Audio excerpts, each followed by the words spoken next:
Ini dia, 3 hal penting sebelum kalian masuk ke LPK.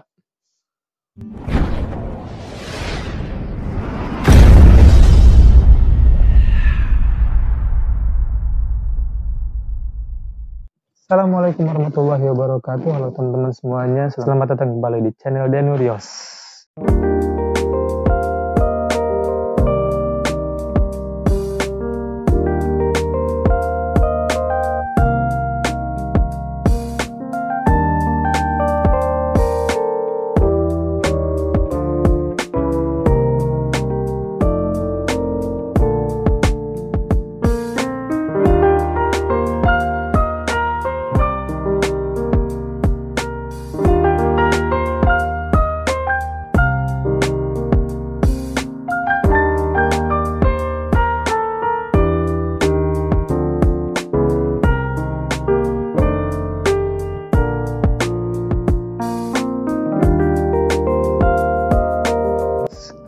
Oke teman-teman, kali ini saya mau sharing pengalaman pribadi juga. Jadi hal-hal yang perlu kalian lakukan sebelum kalian masuk ke LPK atau lembaga pelatihan kerja yang bisa ngirim kita buat magang atau bekerja ke Jepang ya teman-teman. Yang saya tahu LPK itu untuk saat ini itu cuman bisa ngirim untuk proses pemagangan. Kalau yang Tokutegino itu setelah kita magang 3 tahun, kita nambah lagi bekerja di Jepang 2 tahun, nah itu namanya proses Tokutegino. Dan biasanya itu prosesnya nggak di LPK ya, namanya TSK, beda prosesnya lagi. Dan untuk masalah Tokutegino saya belum paham sepenuhnya gitu ya teman, gimana prosesnya. Nah untuk saat ini saya mau sharing ke apa yang harus kita lakukan sebelum kita masuk ke LPK. Ini berdasarkan pengalaman pribadi ya teman-teman ya. Karena saya masuk ke LPK itu dulu tahun 2019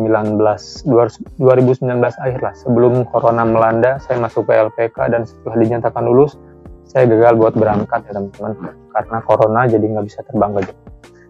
Jadi hal pertama yang harus kalian lakukan sebelum kalian memilih LPK atau masuk ke LPK itu, yang pertama dicek dulu LPK itu legalitasnya. Kalau di LPK itu ada yang namanya SO. SO itu Sending Organization. Jadi LPK itu berhak atau bisa mengirimkan siswanya atau calon pemagangnya itu buat magang ke Jepang.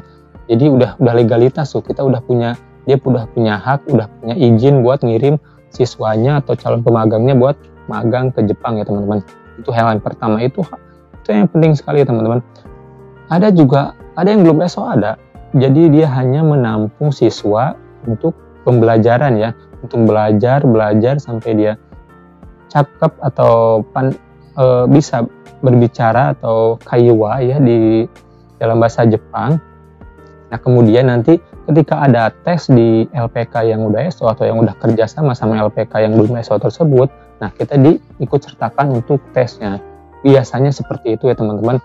LPK saya yang dulu itu SO-nya itu baru ya, 2019 dia baru SO, dan kemudian tahun 2020 itu baru bisa mengirimkan siswanya dari SO-nya langsung, dari LPK-nya langsung, karena dulunya itu ya sama, LPK-nya masih LPK biasa, masih kerja sama-sama LPK SO yang lain.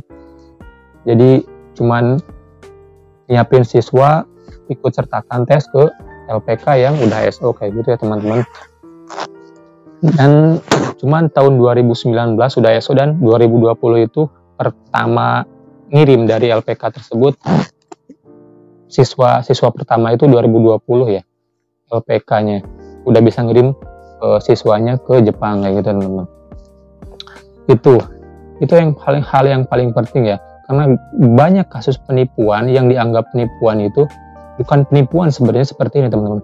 Kita masuk ke LPK tanpa tahu latar belakangnya udah SO apa belum, bagaimana legalitasnya LPK tersebut ya. Masuk ke LPK kita belajar sekian bulan sampai bertahun-tahun, mungkin ada yang setahun, ada yang lebih, tapi nggak dapat job, tapi nggak bisa berangkat ke Jepang. Nah Bagi sebagian orang itu adalah hal penipuan ya teman-teman, dianggapnya penipuan karena tidak bisa memberangkatkan. Padahal itu bukan penipuan teman-teman, karena ya LPK-nya belum bisa memberangkatkan, karena dia kerjasama lagi sama LPK yang udah SO itu, yang sending organization itu, yang udah bisa memberangkatkan calon pemagangnya. Jadi itu menjadi hal yang paling penting juga buat kita sebelum berangkat ke Jepang. Nah itu yang pertama. Yang kedua itu adalah lulusannya teman-teman. Kenapa lulusannya penting? Karena kita bisa tahu ya, lulusan dari LPK tersebut itu udah ada belum yang udah berangkat ke Jepang. Jangan-jangan udah SO tapi nggak ada lulusannya, nggak bisa ngeberangkatin siswanya atau calon pemagangnya. Itu hal yang paling penting juga teman-teman, salah satu hal yang paling penting sebelum kita memilih atau masuk ke LPK. Jadi kita harus tahu dulu nih, bener nggak yang LPK ini bisa ngirim, ada nggak lulusannya, ada nggak orang-orang yang berangkat ke Jepang dari LPK tersebut. Nah, terus yang ketiga itu biaya.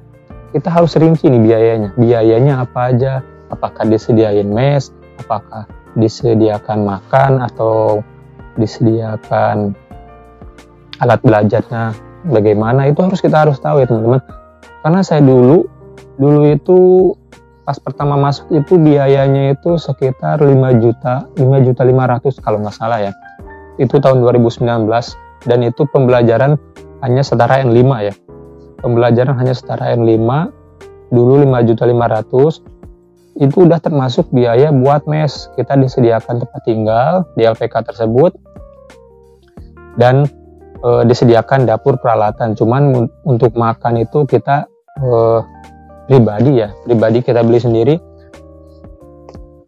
Nah kemudian setelah lulus dari pembelajaran N5 tersebut, kalau kita mau lanjut, kita nambah lagi sekitar 2 juta untuk nambah lagi pembelajaran setara N4 ya gitu teman-teman. Jadi totalnya sekitar 7.500.000 ya. Kalau dibilang-bilang sama biaya hidup selama beberapa bulan, karena saya masuk itu bulan Desember, Januari, kemudian Februari dinyatakan lulus, dan kemudian sebulan kemudian lockdown ya. Jadi ya perjuangannya cukup rumit ya teman-teman. Nah jadi itulah 3 hal yang paling penting menurut saya ya. Mungkin ada lagi versi teman-teman yang paling hal sebelum masuk LPK tuh ada bahasanya, atau mungkin hafal katakana hiragana, itu ya beda lagi ya teman-teman. Dan itu 3 hal penting. Yang pertama legalitas, SO atau belum itu LPK-nya. Yang kedua itu lulusan dari LPK tersebut udah banyak atau belum, atau ada apa enggaknya gitu ya teman-teman. Yang ketiga biayanya harus penting juga. Nanti kan harus tahu lah berapa kira-kira yang harus disediakan, uang itu berapa yang harus disediakan untuk kita belajar di LPK tersebut. Jadi ya kalau dulu itu saya berangkat itu biaya keberangkatan itu sekitar 35 juta ya teman-teman. Ini hanya sharing saja teman-teman. Biaya keberangkatan 35 juta, kemudian biaya belajarnya 7.500.000, ditambah biaya hidup ya siapin aja sekitar 50 jutaan lah, kurang lebih 50 juta. Kalau saya dibilang lebih ya teman, karena saya dari dinyatakan lulus bulan Februari itu, kemudian lockdown, dan 2 tahun saya harus nunggu. Berapa biaya yang harus keluar untuk menunggu 2 tahun tersebut. Jadi ya buat teman-teman semuanya, sebelum kalian masuk ke LPK, ingat 3 hal ini. Oke teman-teman, mungkin itu yang bisa saya sharing di video kali ini. Jika kalian suka dengan video ini atau tentang hal-hal kehidupan di Jepang atau proses ke Jepang, kalian like video ini, dan jangan lupa untuk komen jika kalian ada pertanyaan seputar pemagangan ke Jepang. Dan jangan lupa juga buat di subscribe, karena subscribe itu gratis dan bantu channel ini berkembang ya teman-teman. Oke teman-teman, sekian dan terima kasih. Wassalamualaikum warahmatullahi wabarakatuh. Konnichiwa, konbanwa. Bye bye.